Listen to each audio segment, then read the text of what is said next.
Hi అండి. ఇక్కడైతే మనం ఒక కాకినైతే చూస్తున్నామండి. ఈ కాకిని బాగా అబ్జర్వేషన్ చేయండి. ఈ కాకికైతే కాలు లేదండి. నేను ఫస్ట్ చూసి నార్మల్ కాకే అనుకున్నాను. తీరా చూస్తే ఈ కాకికైతే కాలు లేదండి. ఈ కాకైతే చాలా తపన పడి మరీ ఇంత హడావుడి ఎందుకు చేస్తుందంటే, దీనికైతే పిల్లలైతే ఉన్నాయండి కొబ్బరి చెట్టు మీద.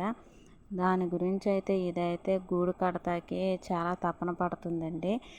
ఇంకా ఏ పెద్దవాళ్ళైనా సరే పిల్లల గురించే కదండి ఆలోచిస్తారు. అలానే ఈ కాకి కూడా పిల్లల గురించి ఆలోచించిందండి. ఈ కాకైతే పిల్లలు పెరిగే వరకు అయితే ఈ కాకికి ఏమీ అవ్వకూడదని చెప్పేసి మనమందరం అయితే ఈ కాకికైతే దీవెనలు అయితే ఇద్దామండి.